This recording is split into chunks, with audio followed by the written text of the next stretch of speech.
I'm finally back after 2 months of being gone, and I can finally work on my Africa Twin. Today we're gonna install those EADS crash bars. I had those EADS crash bars on my F800 GS before. They're super solid and they do not cost a fortune, so naturally I decided to put it on the Africa Twin as well. But now for the chit chat, let's get on it.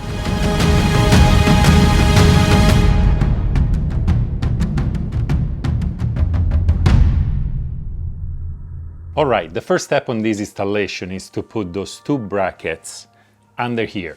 The bolts you're gonna need are the 40mm Allen, those over here, and the big 45mm with the 21mm spacer. The only thing you need to pay attention to is that those bolts goes right to left, so the actual nut is on the left hand side. Other than that, those two go here. Down here there are two bolts where the headlight connects, so easy enough. Let's put them on. One is in.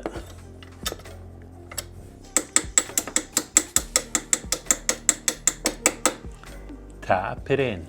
Nice and easy. It doesn't need to be hammered in hard, just a little persuasion to go through the hole. The tolerance is really minimal, which is good.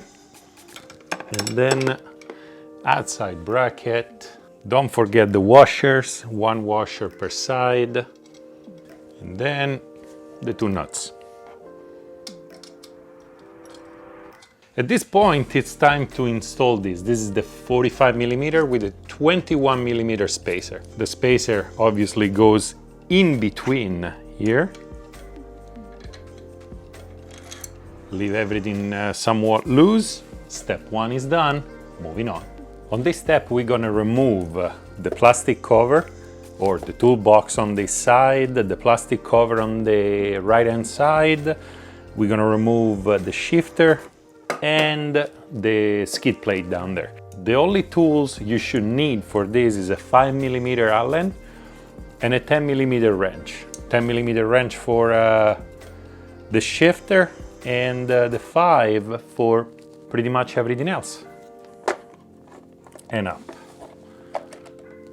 Toolbox is out.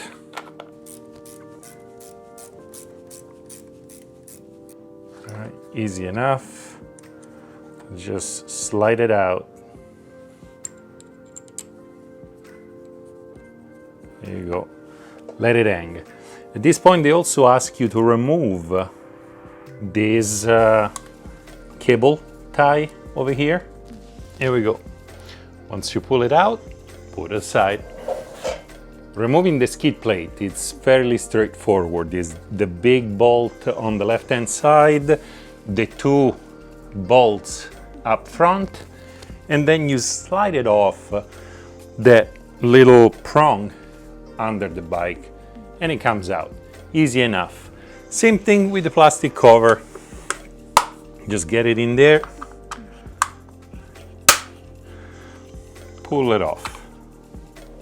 It's time to remove the engine bolt over here. This one, and there's one on the other side as well. I'm holding the one on the other side. I'm not quite sure I need to hold it because it's an engine bolt, but just in case, I'm holding it with a different with a different socket. And let's undo this. When you remove this bolt from here and you push it back, there is a spacer on the underside. Once you have it out enough, you should be able to pull out the spacer. Here it is. And there it is. We're gonna put it aside. And I'm gonna keep pulling the bolt on the other side. By the way, this is a 12mm. All right, our next step is to use the left bracket, which is the thinner of the two, the corner bracket, and to insert it behind where we removed the spacer. So let's see if we can do that. One eternity later. So it turns out that the reason that was so hard for me to put it in is because I forgot to remove the plastic piece back there. Once I removed the plastic piece, this one went in no problem. And once this bracket is in, you just put the plastic piece back here in place. Now we have to install this bracket over here. This one is much easier. You just go under like this and pull it up. And that's it. It's done. Now, from the other side, you gotta push the engine bolt through.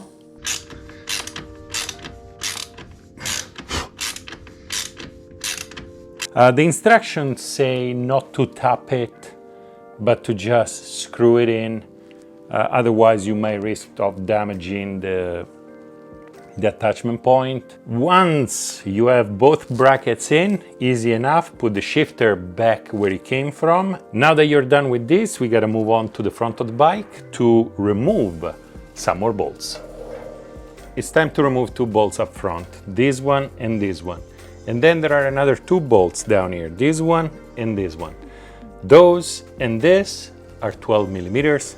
This one over here, it's 14 millimeters, and there is a spacer behind the 14 millimeters. So let's grab the 12 and let's start removing.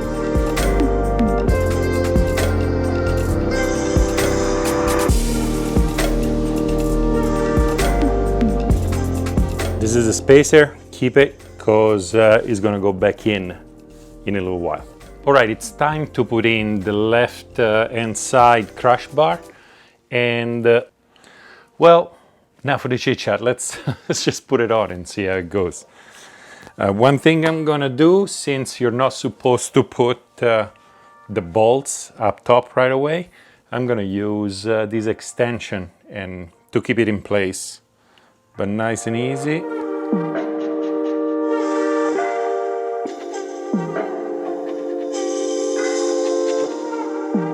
So first thing I'm gonna do is use one of those bolts to put in here and hold it in place. Then I'm gonna grab this bolt over here and I'm gonna put it in there. You will notice that some of the nuts actually have plastic at the end. Those are self-locking nuts. They do not need thread lock on it. Now that this is in place, very loose, I can focus on this portion of it because we need to put spacer behind the bolts. So, and that is gonna be a pain. So little by little.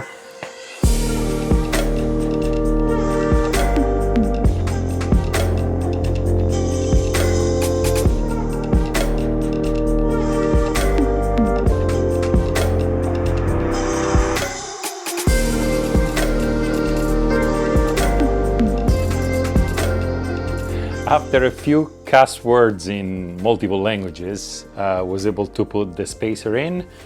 All the bolts are in. The crash bar is still obviously all loose. We'll take care of that later on, but it's time to move to the right hand side of the bike because there are more bolts to remove. We gotta remove the bolt that holds the foot peg and the bolt that holds the exhaust. When it comes to this bolt over here, if you have the rubber portion on your foot peg, you might want to remove it so you have a straight shot to it. Or if you have a better socket than I do, then maybe you don't need it. I do. So here we go. All right, it's a big bolt. And that is a 10 millimeter Allen key. And then this one, it's the usual 12 millimeters. I love working in tight spaces.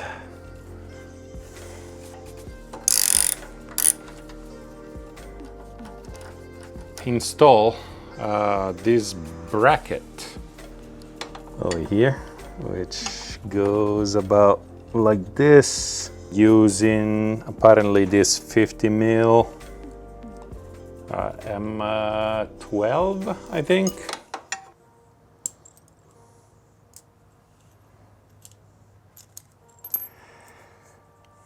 Alright, it's time to install the right hand side crash bar, and just like before, same step.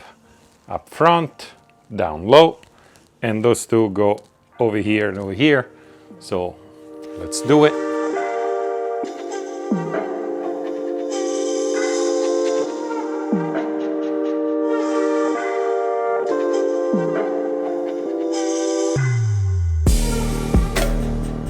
The bottom side requires the big bolt that is left. It looks like a M10, about 25 millimeters.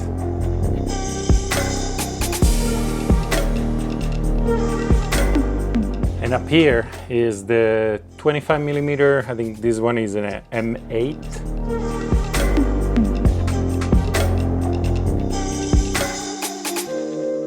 And now let's move up front. I think the last step is to put the last bolt up there. All right, it's time to install the last bolt back here. You have a bolt, self-locking nut, and a spacer. So obviously the spacer goes in between the two sides of the crash bar. I'm gonna put the front bolt just like I did for the other ones, so right to left with the nut on the left hand side.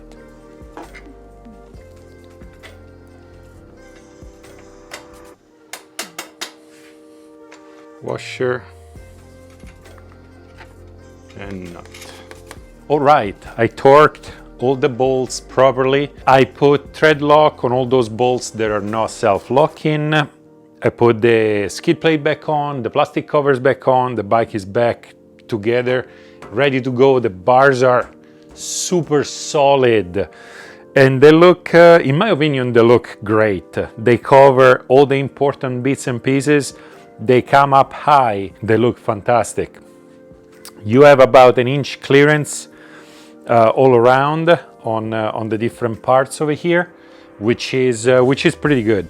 So that on a worst case scenario you get on a big bender, they are able to fold in a little bit without getting on the bike. If you want to push your bike a little bit more, having that cushion, having the knowledge that the bike is going to be protected and you're not going to go broke because you got to replace all the plastics, especially on the Africa Twin, it's a lot of plastic, they are really worth it. The installation was really straightforward. It only took me 3.5 hours to install the bars, including moving the camera, setting the microphone, setting the lights every time I moved around the bike to do something else. If you are mechanically inclined, in 2.5 hours, you should be able to install those without any problem. I'm gonna go out now, I'm gonna take some pictures, I'm gonna shoot some footage that you guys can take a look at the end of the video. If you guys want to support the channel, get yourself one of those fantastic shirts. There are a few out there. I'm gonna come out with one for the Africa Twin specifically, eventually. Other than that, if you don't want to support the channel through this, check out my patrons, check out the links in the description. I hope you guys enjoyed the video. I definitely enjoyed installing the bars, and I'm gonna enjoy so much unleashing a little bit more off-road without being worried about destroying the plastics around this fantastic paint scheme from the Africa Twin. But if you guys like the video, if you love the video, obviously subscribe. Thank you very much to my patrons, because without them, especially now with the new job, all of this wouldn't be possible. So thank you very much to you guys. Other than that, work on your bike, and I'll see you next time.